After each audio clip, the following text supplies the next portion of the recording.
Who we got with us this morning? Taris. Miss Taris, could you tell us a bit about yourself? Well, of course, I'm an African female from St. Louis, Missouri. I'm 42 years old. I have 10 kids, 5 girls and 5 boys. I do pretty much everything, did everything in school. I'm a jack of all trades when I want to be. I'm just a freelancer. What kind of household did you come from? Was both your parents present? Yes, they are. Brothers and sisters? Yes. What's your relationship like with your brothers and sisters? It's very, very close. All of us are very close. What schools did you go to growing up, Miss Taris? I went to Blewett, Mitchell. I went to McKinley. I went to Normandy Senior High. I also went to Hazelwood Century, Riverview, Forest Park College. That's pretty much it. What kind of jobs have you had over your life? I started out at Pepsi, the Union 70 Center on Natural Bridge in Goodfellow. I was making close to like $1,000 a week. I worked at MCI. I worked at McDonald's. I was a manager there. And let's see, that's pretty much it. Everything else is like I do carpentry work. I went to Job Corps, and I had a trade in carpentry. And when I went to Forest Park, I took up culinary arts. Where did life take you after you left school and all your trades and stuff like that? Well, life took its turn, and it took me here, where I am now. I'm book smart and street smart, so I wouldn't say that I'm all out. I'm a street person, but I'm a homebody as well. So it's kind of odd that you even caught me today, this morning, because you don't see me like that.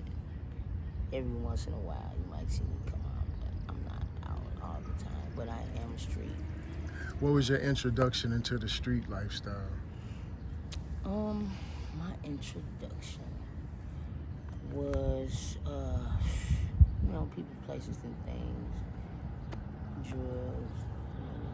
I have no shame in that, because where I come from, I know that it's meant to happen in my life in order for me to get to where I'm supposed to be. So I figured in order to make it in life, you have to know what it is to have and not have. You know what I'm saying? So I don't regret anything that I've been through, because right now I'm in transition. So pretty much. What's some of the things that your mom and dad taught you growing up that you still hold near and dear to? As far as now, keep living. You live and you learn. The biggest thing is to always talk when something's bothering me, and as much as that was instilled in me, that is the most hardest thing for me to do. I try now. It's becoming more easier with me, but that was kind of like my biggest, I've learned that I'm my biggest enemy. You know what I'm saying? So with that being said, I guess another one would be it's better to love the one who loves you than the one that you love. So I've experienced that as well. So that was the things that I. You ever been married, Miss Taris? No, I have not. You ever been close to being married? Yes, I have. Actually, I had a fiance when I was in high school. I broke off because he was a little, I don't know, he was a little, what's the word for it? Clingy and just, I like sports. I did everything in school, so it was kind of a lot of jealousy there when it came to who I was with as far as my family and me staying for the after school things and everything. I was always busy with things in school and all that. And it just was too. So you were pretty popular. I am now and then. So. And so the guys that you deal with kind of couldn't handle your popularity because they were intimidated thinking that you were dealing with other people, but you was just popular and just like to be involved with things. That's all. What are some of the things that you teach your kids as they grow that they can grow on and live with, and I've always taught my children that you don't punish everybody for things that other people do. Everybody deserves a chance, you know what I'm saying? That they can always trust me and talk to me about anything in the world without being judged. You don't judge people. You don't know where they come from. And it all starts from where they stem from, the way that people act today. So you don't know where they come from, so don't be too quick to judge, because in my spirituality, he will show you some things that you don't want to, experience being that, you know what I'm saying, judging people. It's just best to just do you and try to, by all means, be successful, It's okay if we fall, It's not the way that we fall, it's the way that we get up.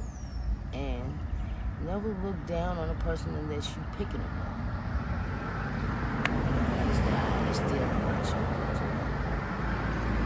Ms. Taris, I appreciate what you're sharing with us. And what could you tell a young lady who's thinking about the street life and getting involved and coming out here and doing her thing, who feel like she got it all figured out?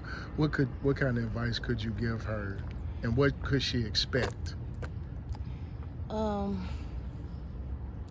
To be prepared for any and everything. If that's, I suggest that it's not, the best thing to do, but some people have no choice. And if that is the case, just be aware, because to be aware is to be alive. And nothing is unexpected on the streets. Anything is possible. Don't be too quick to trust people, out here. And just kind of like, because sometimes it's inevitable for us to be in the streets like that, you know what I'm saying? And take as much and learn as much as you can while you're out here, the positive things instead of the negative. It's all about survival, So don't be too quick to gain trust and be around people like that. I'm kind of like to myself. I know everybody. Everybody knows me. I get along with everybody, but I'm really just at home. I'm to myself really, because I figure if I'm by myself, I can deal with things by I don't have to, take responsibility of other people's actions if I'm around in a group, or if anything that I do, whether right or wrong, will be on my own accomplishments, not from anyone else. So, Ms. Taris, if you could go back in time and talk to your younger self, knowing what you know today, how would that conversation go? To be more cautious and aware, because I wouldn't change anything at all, because in the process I have learned so much, and I'd rather suffer, and learn how to be a woman now than to have everything and suffer in silence and don't know how to, like I said, you have to know what it is to have and not have in order to make it in the middle. So I know what it is to have. I know what it is to not have. So that gave me a lot of insight on how to deal with people, how to deal with situations, and I'm still learning. So, Ms. Taris, we appreciate you sharing with us. And if there's anything you want to leave us with on the closeout, any positive message, wisdom, knowledge that you want to share on the closeout, now is the time for you to leave it. I will suggest that I don't put spirituality on everybody, but as far as I'm concerned, I do believe in a higher power, regardless to what it is. They should get more personal with their higher power. It helps a lot. Prayer helps a lot. And just to get a little closer to their higher power, and their life will change immensely. So that's pretty much the message that I would give. We appreciate you, Ms. Taris. We wish you all the best and thank you. Thank you.